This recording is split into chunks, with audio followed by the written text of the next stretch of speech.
ETF index mutual funds నేర్చుకుని stock market లో రాణించాలనుకుంటున్నారా? వెంటనే ఈ నెంబర్ కి కాల్ చేయండి. హాయ్ హలో నమస్తే, వెల్కమ్ టు సుమన్ టీవీ. ప్రస్తుతం మనతో ఉన్నారు realtor oxygen founder and CEO doctor Nandi Rameshwar Rao గారు. నమస్తే సార్. నమస్తే అమ్మా. సార్, ఇప్పుడు సెలబ్రిటీస్ చూసుకుంటే వాళ్ళకి ప్రోగ్రామింగ్ మేనేజర్స్ ఉంటారు, లీగల్ అడ్వైజర్స్ ఉంటారు, అలాగే చార్టర్డ్ అకౌంటెంట్స్. దానికి సంబంధించి వాళ్ళొకరినైతే అటెంప్ట్ చేసుకుంటారు కదా ప్రతి దానికి. అయినప్పటికీ కూడా ఇప్పుడు ఈ సెలబ్రిటీస్ అనేవాళ్ళు ఇలాంటి మోసాలకి ఎట్లా చిక్కుకుంటున్నారు? మనం రీసెంట్గా చూసుకుంటే మీకు అర్థమైపోయి ఉంటుంది నేను ఏ టాపిక్ గురించి మాట్లాడుతున్నాను. రీసెంట్గా చూసుకుంటే జూనియర్ ఎన్టీఆర్ది ఒక కేసు వివాదం అయితే నడుస్తుంది. ప్రతి న్యూస్లో ఎక్కడ చూసినా అదే ఉంది. ల్యాండ్ విషయంలో మోసపోయిన సెలబ్రిటీ జూనియర్ ఎన్టీఆర్ అని చెప్పేసి. అంటే ఎలా సార్, ఇంతమంది ఉన్నప్పటికీ కూడా ఎలా వీళ్ళు అలా మోసపోవడం అనేది జరుగుతుంది? అసలు ఈ కేసులో జరిగినటువంటి ఆ విషయాలు ఏంటి డీటెయిల్గా మాకు చెప్తారా సార్? ఇవన్నీ $1 బిలియన్ క్వశ్చన్లని అడుగుతావు నవీ నన్ను. ఇదంతటికీ కారణం రియల్ ఎస్టేటే. ఎందుకంటే 36 లక్షలది 25 కోట్లు అయింది. ఆటోమేటిక్గా ఎవరికైనా ఆశ పుడుతుంది. ఇప్పుడు ఆశ లెవెల్ దాటిపోయి అత్యాశ లెవెల్కి వెళ్ళిపోయింది. చెత్తకోట దరిద్రాలకి అనంతకోట ఉపయోగాలు ఉన్నాయి.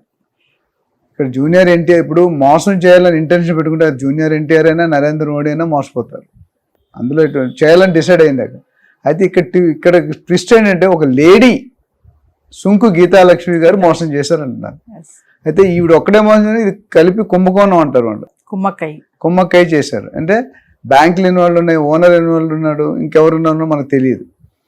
సో ఇది చాలా దురదృష్టకరమైన విషయం. ఎందుకంటే జూనియర్ ఎన్టీఆర్ గారు వరల్డ్ లెవెల్ ఫిగర్ అయిపోయారు. ఇప్పుడు అల్లు అర్జున్ గారు వ్యాక్స్ మ్యూజియంలో ఫోటో పెట్టారు అయింది. జూనియర్ ఎన్టీఆర్, రామ్ చరణ్ గారు ఆస్కార్ అవార్డుకి వెళ్ళారు. సో ఆస్కార్ అవార్డు అనేది చాలా పెద్ద బిరుదు అండ్ ఇట్స్ నాట్ ఈజీ. కొన్ని సంవత్సరాల తర్వాత మనకు వచ్చింది. సో ఇక్కడ సందర్భంలో ఏంటంటే జూనియర్ ఎన్టీఆర్ గారు ఒక ప్రాపర్టీ కొన్ని, ఎవరైనా ఇల్లు ఉండాలని మనం లాస్ట్ టైం మాట్లాడాం, ఎవరైనా ప్రతి ఫ్యామిలీ కూడా మంచి ఇల్లు ఉండాలనుకుంటారు. సో 2003లో 35-36 లక్షలకి డీల్ ట్రాన్సాక్షన్ క్లోజ్ అయింది. అప్పుడు ఎన్టీఆర్ గారు అడిగారంట మేడంని, అంటే ఎవరైతే ఈ సుంకు గీతాలక్ష్మి అనే ఓనర్ ఉన్నారో వాళ్ళు అడిగారు, ఏంటంటే మేడం మీ ప్రాపర్టీ మీద ఏమైనా ప్రాబ్లమ్స్ ఉన్నాయా, లిటిగేషన్స్ ఉన్నాయా, లేకపోతే బ్యాంక్ లోన్స్ ఉన్నాయంటే చాలా మంచిగా స్ట్రైట్ ఫార్వర్డ్గా నా ప్రాపర్టీ చెన్నై ప్రైవేట్ బ్యాంక్లో ఒక లోన్ ఉందండి, నా ఒరిజినల్ పేపర్స్ అక్కడ ఉన్నాయి అన్నారు. ఎంత అమౌంట్ ఇది అమౌంట్ చెప్పారు. అది జూనియర్ ఎన్టీఆర్ గారు అమౌంట్ ఇచ్చాక క్లియర్ చేసి ఒరిజినల్ డాక్యుమెంట్ తెచ్చుకున్నారు. అక్కడికి ఆ ఘట్టం క్లోజ్ అనుకుంది. తర్వాత ఆయన మిగతా డబ్బులు ఇచ్చి రిజిస్ట్రేషన్ చేయించుకున్నారు.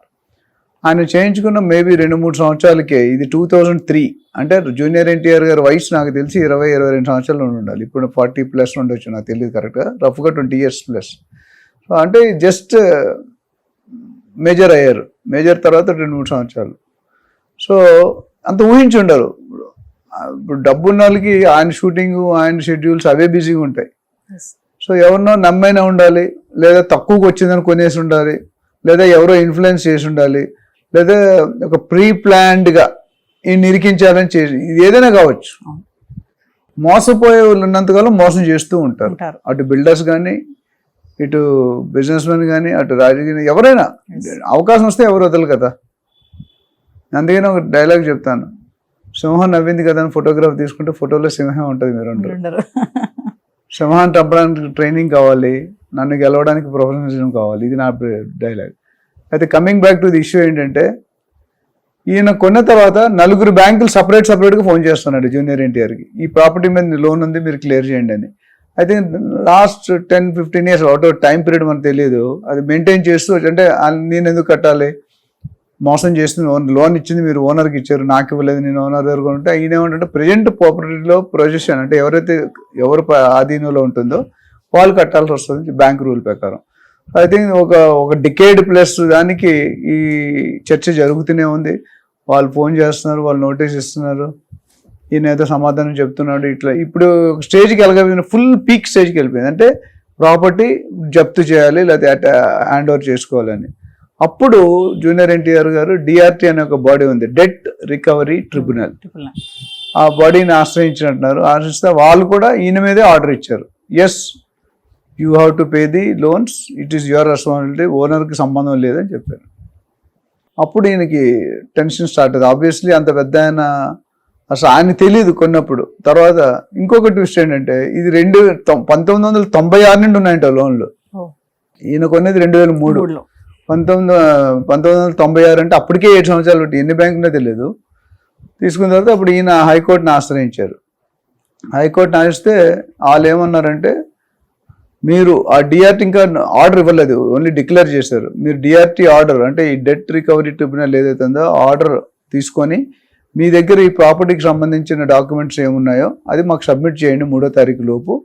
అప్పుడు మేము 6వ తారీఖు విచారణ చేసి ఏది మంచి ఏది చెడు ఎవరికి అనేది మేము డిసైడ్ చేస్తామని చెప్పారు. ఇది ఒక కథ. అయితే నెక్స్ట్ డౌట్ ఏంటంటే, అసలు ఒక ప్రాపర్టీ మీద 5 బ్యాంకులు లోన్ ఎలా ఇచ్చారు? ఇది పెద్ద ట్విస్ట్. అంటే ఈవిడ బయ్యర్ నెలగా మోసం చేసి అంతకుముందు బ్యాంక్ మేనేజర్ని కూడా మోసం చేశారు. లేదా మోసం అనవచ్చు, లేదా మ్యానిపులేట్ అనవచ్చు, లేదా మేనేజ్ అనవచ్చు, ఏదైనా వర్డ్. అయితే బ్యాంక్ మేనేజర్లు మోసం చేయడానికి బ్యాంక్ మేనేజర్ కూడా ఒక డేటా ఉంటుంది, సెంట్రల్ డేటాబేస్ సిస్టమ్ అని ఉంటుంది. అంటే అందులో ఏ బ్యాంక్ అయినా లోన్ ఇస్తే మిగతా బ్యాంక్ ఇవ్వకుండా రిఫ్లెక్ట్ అవుతుంది. అది మరి చెక్ చేసుకున్నారా, మేనేజ్ చేసినట్టు చెక్ చేసుకున్నా తెలియనట్టే ఉంటారు. ప్లస్ ఆ మేనేజర్ 2-3 సంవత్సరాల కంటే బ్యాంక్ మేనేజర్లో బ్రాంచ్ ఉండడు, తర్వాత ఎక్కడికో ట్రాన్స్ఫర్ అవుతుంది. ఇప్పుడు లేటెస్ట్ రూల్ ఏంటంటే, ఆ మేనేజర్ ఎక్కడికి వెళ్ళిపోయినా ఎవరు హయాంలో చెప్తే వాళ్ళు లాన్ముకులు అవుతున్నారు. ఇది ఒక సిస్టమ్. అయితే జూనియర్ ఎన్టీఆర్ గారి దగ్గర నుండి లోపం ఏదైనా ఉండొచ్చు అంటే, ఎవరైనా మీరు ఇందాక అన్నట్టు అడ్వకేట్ ఉంటారు. అడ్వకేట్ పని ఏంటంటే లీగల్గా లింక్ డాక్యుమెంట్స్ చెక్ చేయాలి, ఈసీ తీసుకోవాలి, లీగల్ ఒపీనియన్ తీసుకోవాలి. చిన్న ప్రాపర్టీ అయినా పెద్ద ప్రాపర్టీ అయినా ఏదైనా సరే. సో ఈ 3 తీసుకున్నారా లేదని మనకు తెలియదు, అది ఇంకెక్కడా వెల్లడించలేదు. ఓకే, సో అది చాలా పెద్ద సబ్జెక్ట్. ఒకవేళ ఈయన తీసుకోకుండానే తీసుకుంటే ఈజ్ డిఫాల్టర్. ఎందుకంటే ఆయనే చేయాల్సిన పనులు చేయకుండా తీసుకుంటే ఆయన మీద జరిమానా కానీ లేదా ఇంకేదైనా పనిష్మెంట్ కానీ ఇచ్చే అవకాశం ఉంది. ఒకవేళ ఈయన ఈసీ కనుక తీసుకొని ఉంటే, ఈసీ ఈజ్ గవర్నమెంట్ బాడీ. ఎవరు ఇస్తారు? సబ్ రిజిస్టర్ ఆఫీస్ ఇస్తారు. సబ్ రిజిస్టర్ ఆఫీస్ అంటే ఇట్స్ గవర్నమెంట్ ఎకనామిక్ బాడీ. వాళ్ళు కనుక ఈసీ ఇచ్చి అందులో ఇవేమి రిఫ్లెక్ట్, ఈసీ అంటే ఏంటి? Encumbrance certificate. అందులో ఈ ప్రాపర్టీ తాలూకు పుట్టుపూర్వతాలు ఉంటాయి. అంటే ప్రాపర్టీ ఎప్పుడు జనరేట్ అయింది, ఎప్పుడు మనం చూసుకుంటే హ్యూమన్ బీయింగ్స్, మీరున్నారు, మీ నాన్నగారు ఉన్నారు, మీ తాతగారు ఉన్నారు, మీ ముత్తాత, అంటే ఒక లింక్ ఎక్కడో స్టార్ట్ అయింది. ఆ లింకుల్లో ఏదైనా మిస్ అయితే లింక్లో తెలిసిపోతుంది. సో ఈసీలో ఏంటంటే ఒకవేళ దాని మీద మార్టిగేజ్ ఉన్నా, ఏదైనా బ్యాంక్ లోన్ ఇచ్చినా రిఫ్లెక్ట్ అవుతుంది. ప్లస్ ఎన్నిసార్లు చేతులు మారాయి, ఎవరు కొన్నారు, ఎవరు అమ్మారు, ఎవరు కొన్నారు, ఎవరు అమ్మారు అనేది రిఫ్లెక్ట్ అవుతుంది గత 56 సంవత్సరాలుగా, 50-60 సంవత్సరాలుగా. సో ఆ డాక్యుమెంట్ తీసుకున్నారా లేదనేది ఎక్కడ క్లారిటీ లేదు. తీసుకుంటే అది రిఫ్లెక్ట్ అవ్వాలి. అది కూడా మేనేజ్ చేశారంటే ఇంక పెద్ద మీద owner. So we don't know. Manage చేయడానికి ఏదైనా పర్లేదు. ఇందాక ఫస్ట్ లో సామెత చెప్పాను మీకు. అయితే ఇక్కడ 3 యాంగిల్లో బ్యాంక్ వాళ్ళ దగ్గర నుండి డెఫిషియన్సీ ఉంది, ఓనర్ దగ్గర నుండి డెఫిషియన్సీ చెప్పలేదు. 5 బ్యాంకులు లోన్ ఉన్నప్పుడు చెప్పాలి కదా. అంటే ఒకటే ప్రాపర్టీని ఫ్రంట్, బ్యాక్, లెఫ్ట్, రైట్, పైన 5 కోణాల్లో తీసుకున్నారు. సేమ్ ప్రాపర్టీని ముందు నుండి చూపించారు, ఇంకొక బ్యాంక్ లెఫ్ట్ నుండి చూపించుంటారు, ఇంకో బ్యాంక్ రైట్ నుండి చూపించారు. లేకపోతే ఎలాగవుతుంది? అన్ని బ్యాంక్స్ లోన్స్ ఇచ్చాయంటే 5 బ్యాంకులు. నేను కూడా ఇన్ని 30 years కెరియర్ లో 5 బ్యాంక్స్ లోన్ ఇచ్చేది అని అక్కడ ఇండస్ట్రీలో చూశాను, కానీ రియల్ ఎస్టేట్ లో చూడలేదు. ఇది మాకు కూడా ఒక పెద్ద లెసనే. అంటే ఇలా కూడా మోసం చేయొచ్చు కదా. అది ఇవన్నిటికీ ప్రాబ్లం అగైన్ రియల్ ఎస్టేట్. 36 లక్షలు 25 కోట్లు అయింది. అంటే ఎన్ని రెట్లు పెరిగింది అనేది 10 times అంటే 3.6 crores. 25 కోట్లు మాట్లాడుతున్నాం అంటే 80-90 times పెరిగింది. So which is very abnormal increase. So వాల్యూలు పెరుగుతున్న కొద్దీ ఆశలు పెరుగుతాయి. సో ప్రాబ్లీ ఇప్పుడు ఏం చేసి ఉంటుంది, లోన్లు తీసుకున్నప్పుడు ఈ ప్రాపర్టీ అమ్మినప్పుడు లోన్ ఇన్స్టాల్మెంట్ కట్టేసింది, ఈఎంఐస్. ఈ ప్రాపర్టీ ఎప్పుడైతే ట్రాన్సాక్షన్ అయిందో ఈఎంఐలు కట్టుకుంటా ఆపేసి ఉండొచ్చు. అప్పుడే అందుకని బ్యాంక్ వాళ్ళు బయటకు వచ్చారు, లేదా అంత ముందే రావాలి కదా బ్యాంక్ వాళ్ళు. సో ఎన్టీఆర్ గారి తరపు నుండి ఈ చెక్ జరిగిందా లేదా ఆయన ఎవరి మీద డిపెండ్ అయితే వాళ్ళని మేనేజ్ చేయబడ్డారా, లేదా రేటు తక్కువ వస్తుంది కాబట్టి ఎంత తొందరగా చేసేద్దామా, ఇలాంటి రీజన్స్ ఎన్నైనా ఉండొచ్చు. సో చర్చకి ఏమొస్తుందంటే, ఇప్పుడు 6వ తారీఖు డిస్కషన్లో ఈయన ఏం స్టెప్స్ తీసుకున్నాడు, ఆవిడ ఏం స్టెప్స్ తీసుకుంటే బ్యాంక్ వాళ్ళు డిఫాల్ట్ ఎక్కడ అని చెప్పి ముగ్గురు మీద ఎవరి మీద యాక్షన్ తీసుకోవాలి, ఫస్ట్ ఎవరి మీద అనేది డిసైడ్ అవుతుంది. సో నేను అన్నట్టు జూనియర్ ఎన్టీఆర్ కనుక ఈసీ కనుక లీగల్ ఒపీనియన్ అనేది తీసుకున్నాడంటే ఆయన పక్కన సేఫ్ ఉన్నట్టే. ఒకవేళ తీసుకోలేదు కనుక పరిణామం ఏంటనేది we have to wait and watch. But ఇక్కడ 1-2 అయితే క్లారిటీ, ఓనర్ అండ్ బ్యాంక్స్ కొమ్మక్కయి దీన్ని మ్యానిపులేట్ చేసి ఆయనకు అప్పచెప్పారు. ఆయన స్టేటస్ ఫిగర్కి ఇట్ ఈస్ నాట్ కరెక్ట్. అంత తప్పు చేస్తారని అనుకోవట్లేదు నేను. బట్ హౌఎవర్ మిస్టేక్ బయటకు వచ్చింది కాబట్టి we have to wait. So ఇది ఏ విధంగా చూసుకున్నా ఇట్ ఇస్ నాట్ శుభ పరిణామం కాదు. ఎందుకంటే ఒక పేరు పొందిన వ్యక్తి, ఒక బ్రాండ్ ఉన్న వ్యక్తి, ఒక సెలబ్రిటీ, డబ్బులకి ఆయన కొదవలేదు. 5 లక్షలు 10 లక్షలు అంటే జస్ట్ ఆయన ఒక ఫ్యాన్సీ నెంబర్కి చాలా డబ్బులు ఇచ్చుకున్నారని ఎప్పుడో న్యూస్ చదివాను నేను. ఫ్యాన్సీ మొబైల్ నెంబర్ కానీ ఫ్యాన్సీ కార్ నెంబర్ కానీ అందరూ ఉంటారు చాలా మంది. సో అలాంటి వ్యక్తి మోసపోయాడంటే మేము కూడా డైజెస్ట్ కావట్లేదు మార్కెట్లో. మీలాంటి వాళ్ళు నాలాంటి వాళ్ళు మోసపోయారంటే అర్థం మన ఎవరికి తెలియదు. కాబట్టి నాకు నవీనా తెలుసు, నవీనాకి నేను తెలుసు, నాకు ఎవరు తెలియదు. ఆయన అలా కాదు కదా, ప్రపంచం మొత్తం జూనియర్ ఎన్టీఆర్ అంటే ఐడెంటిఫై చేస్తారు. సో ఎందుకు వైరల్ అయిందంటే ఇది ఒక విధంగా మంచిదే. అంటే ఇంత పెద్దోళ్ళనే మోసపడుతున్నారంటే మనల్ని మోసం చేయడం, మనలాంటి మోసం చేయడం చాలా ఈజీ. మోసం చేయడం అంత చాలా సో నేను చాలా రోజులు నా ట్రైనింగ్ లో రియల్ టాక్ లో చెప్తాను, if you're first time buyer, second time buyer, please appoint professional agent and go to a legal lawyer. ఈ రెండు కంపల్సరీ. ఈసీ లీగల్ ఒపీనియన్ లేకుండా, లింక్ డాక్యుమెంట్ చెక్ చేయకుండా ఏ ప్రాపర్టీ ఫ్రీగా ఇచ్చినా తీసుకోకూడదు.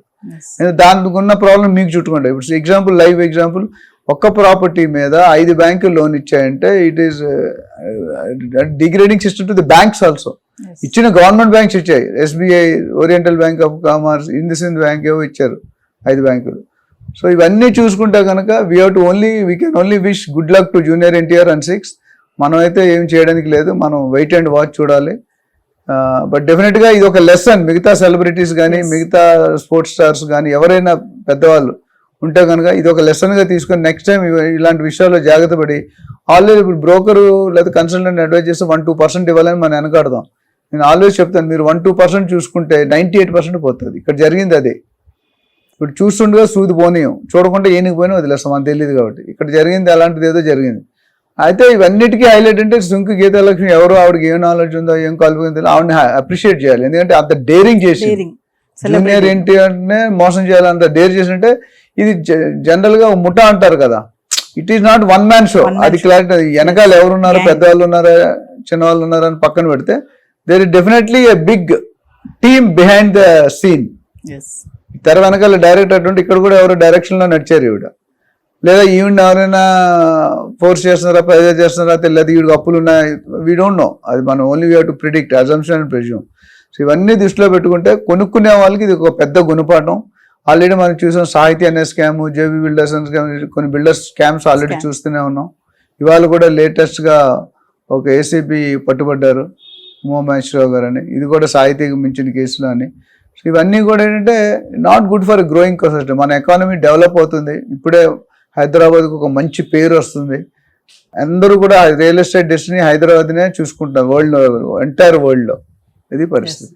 So at the end of the day we will wish Junior NTR a good luck, and he has to expecting that he has to come out with hassle-free problems. Thank you, sir. Thank you.